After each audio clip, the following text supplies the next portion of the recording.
Testing. Jordan, it's been 3 months coming, but we've got a mic. Yeah, I know the viewers will be delighted after the criticism, shall we say. Constructive criticism on our... Hopefully we're not too loud now. Maybe we'll become a ASMR channel.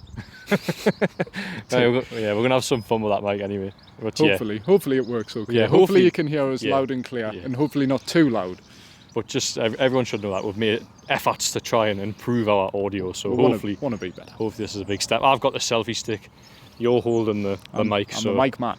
It's a Geordie Journo team up here to make sure we give you the best quality content that we can.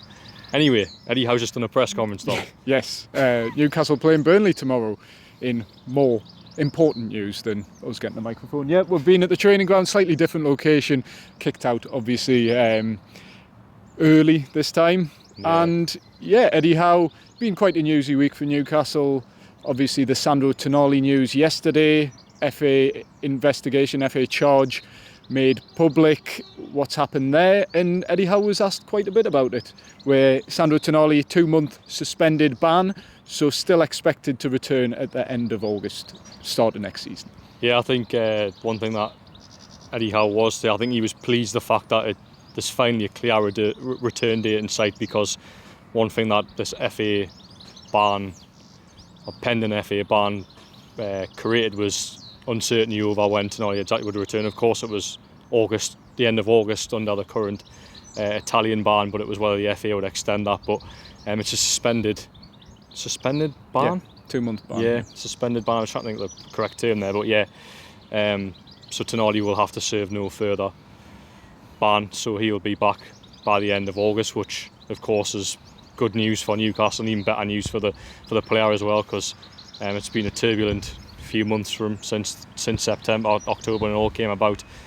Now it's now he can get focused on his football and really look forward to getting back in action. But yeah, Eddie Howe spoke about how much they've missed him, everything else as well. So yeah, just a top quality player Eddie Howe described him as, and to have him back in the fold, knowing that's going to be the end of August, and I think it's a real positive for everyone now.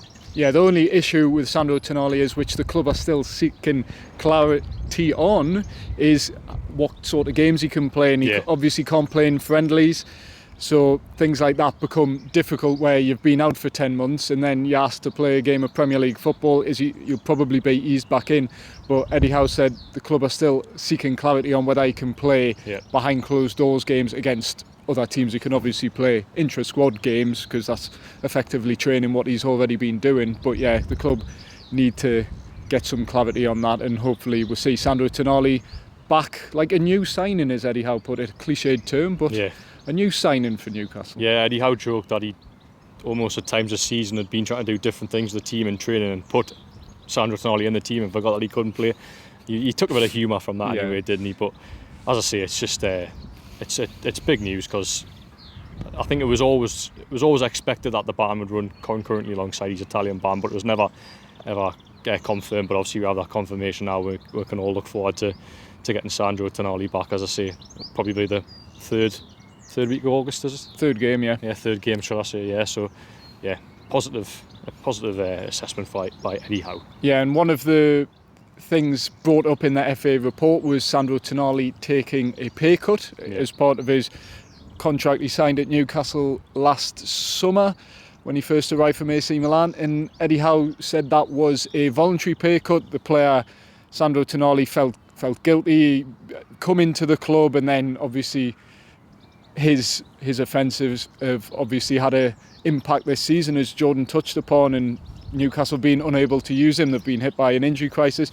Sandro Tonali has been very proactive in sort of dealing with authorities and admitting his guilt and feeling guilty himself and feeling remorse for his actions. But yeah, one, I'll say positive, it's more the lesser of two evils, was the fact Sandro Tonali bet 4 times on Newcastle, but bet them to win every time. So the integrity of Sandro Tonali and his performance in the trust isn't really broken there, where he's betting on the team, which you're not meant to do, of course, and why he's serving the ban, but he hasn't bet on Newcastle to lose, for example. You can't exactly match fix a Newcastle win, because you're playing for Newcastle, you want them to win. So yeah, I mean the pay cut situation, I think it was we knew he took a pay cut because of Dan Ashworth's comments, which Yes. which when we spoke to him, boo, by the way, boo Dan Ashworth, when he was boo when he It's was a subscriber, man. yeah, maybe, yeah. When we spoke to Dan Ashworth earlier this year, I think it was last year actually, but Yeah, November. yeah, it was he at the training ground, and he confirmed that Tonali had taken a pay cut, but we didn't know that it was actually the player's choice. So it was actually the player, according to Eddie Howe, that came to the club and said, "I want to take a pay cut." So I think he deserves credit for that. I think it's probably the least he could have done, because he would have signed on big wages. So yeah, I think the least he could have done was take a pay cut, but it still shows some integrity that he's took the blame himself, came to the club himself and said, "Look, I think I should do this." And yeah, I think as Eddie Howe said, I think he deserves credit for that. Yeah, definitely. And do we move on now, or is there anything else we want to say about Sandro Tonali? I think that's it. Yeah, I think the situation is obviously still complex between now and the end of the season. Newcastle have 4 games left to play. The positive thing is that Newcastle will have him back to hopefully the 3rd game of next season. So yeah. Yeah, and one player who may not play again this season, as confirmed by Eddie Howe, is Fabian Schär, who went off at half-time in the 5-1 win against Sheffield United with a hamstring injury. Initially played on. Eddie Howe described the injury as minor, but said he's doubtful Fabian Schär will feature again this season, which means Newcastle are going to have to end the season with 2 full-backs at centre-back in Dan Burn and Emil Kraft, most likely. Would Dan Burn class himself as a... Well, the majority of his Newcastle games have been at left-back, but yeah, Dan Burn his form at centre-back's been brilliant. Well, exactly, yeah. So, I mean, before Schär's injury, you had Botman and Lascelles as well. But ever since Burns slotted back in that position, he's been a leader of all men in many ways. The standing skipper played like it, just being exceptional. Even against Sheffield United, he cleared, it was 2 blocks and then it was 1 off the line, I think, as well on Saturday. So yeah, he's a permanent fitting now in that back line between now and the end of the season. Then yeah, it sounds like Emil Kraft's going to be alongside him, which a right back by trade, but Eddie Howe pointed out himself, but against Manchester United in the Carabao Cup, it was a centre-back pairing of Paul Dummett and Emil Kraft at Old Trafford back in November, and to be fair, they kept a clean sheet and were both relatively solid. So yeah, ideally you wouldn't want Emil Kraft playing at centre-back, but he can play there. But yeah, and literally Eddie Howe has no more options unless you take a punt on Paul Dummett and Alex Murphy, but 2 left-footed centre-backs. Yeah, well, Eddie Howe did mention him. I mean, it was purely my fault. I don't think Eddie Howe was probably anticipating 3 questions on Alex Murphy in a press conference, so I hold my hands up there. But he came off the bench last weekend.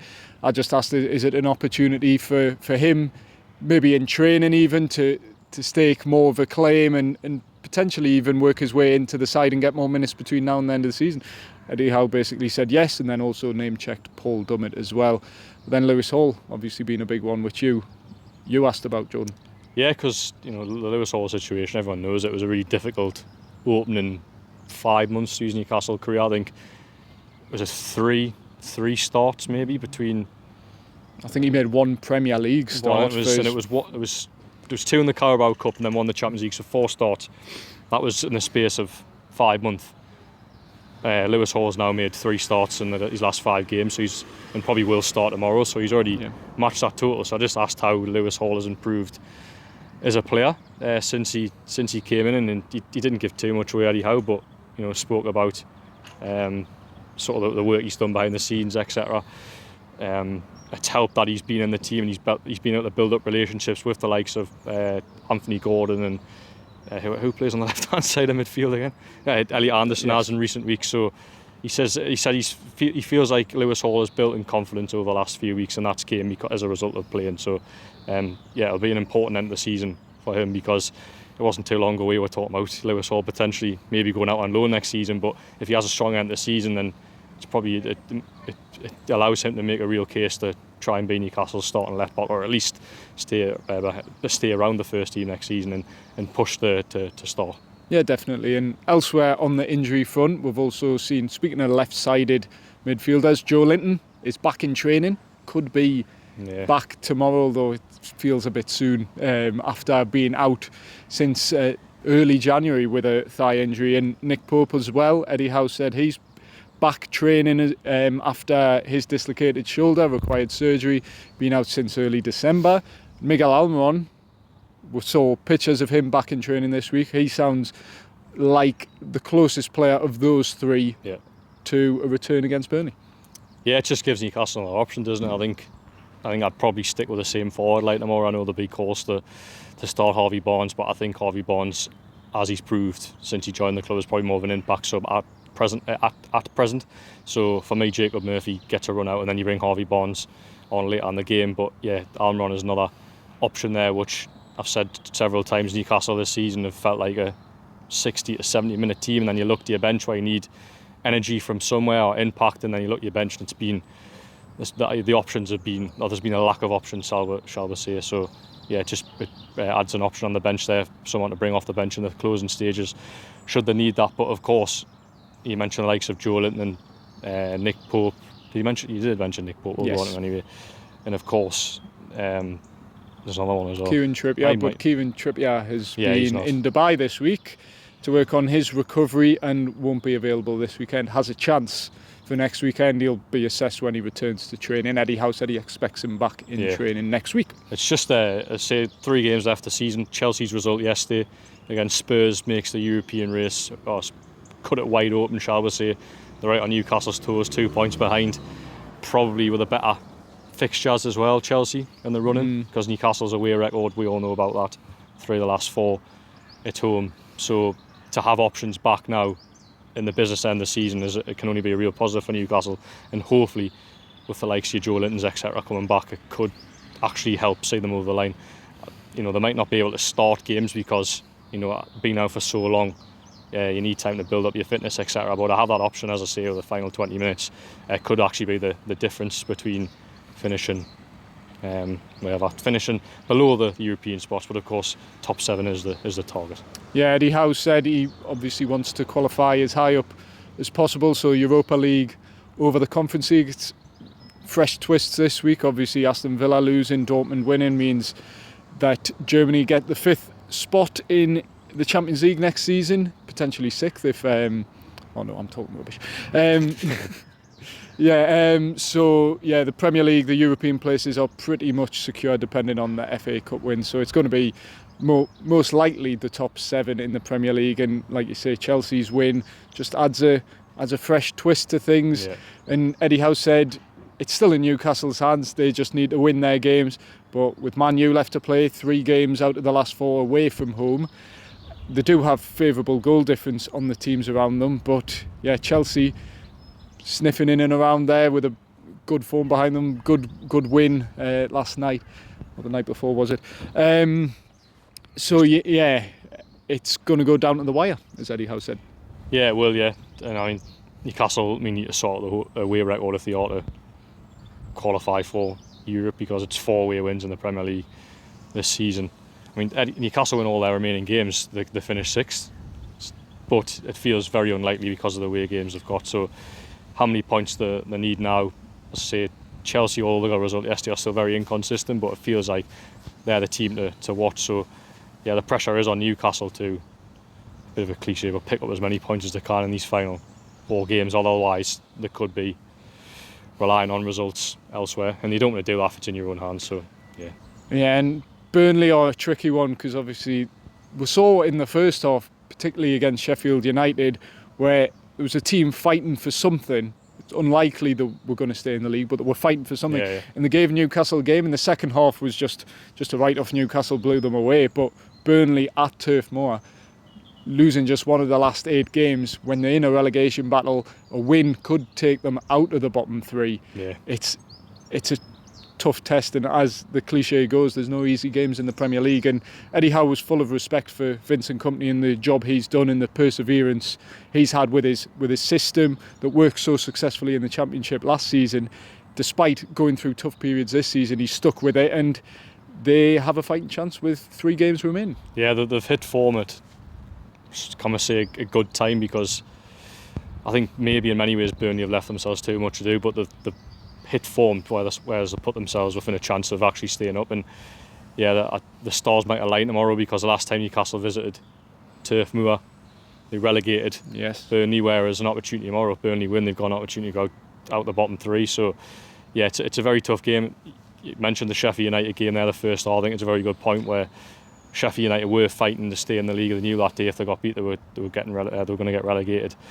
Burnley tomorrow will probably be a very similar feeling. I know Newcastle have got a lot to play for, European qualification on the line, but I think there's probably a bit of a difference between fighting for Europe, the top 7, and then fighting to preserve your Premier League status. So maybe Burnley might have the upper hand in that sense, but it's up to Newcastle to manage the occasion, because I expect Turf Moor to be bouncing, rocking tomorrow a little bit to try and get their team over the line. It's just about how Newcastle manage that game. They need to make a good start, because in previous games they haven't made good starts to games. You think of Crystal Palace away, Fulham away, even Sheffield United. You could argue Tottenham for the first 10-15 minutes, etc. So Newcastle really need to get the start right tomorrow. If not, they could be in trouble. Yeah, definitely, and we'll be there. Unless there's anything else you want to talk about. I think we've covered every base. I think started me way for this one. I'm meaning to get me marbles out of my mouth this one. It's a new mic under pressure. I know, yeah.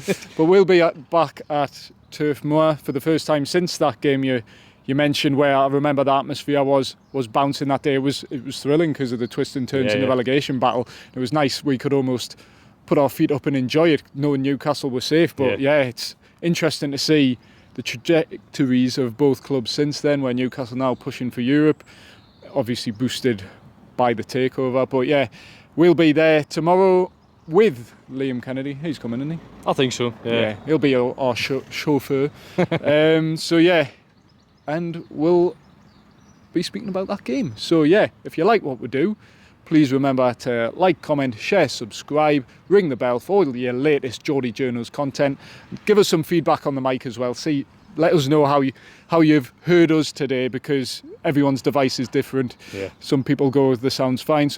Most people say the sound's rubbish. So yes, we'll see you there tomorrow at Turf Moor. Cheers.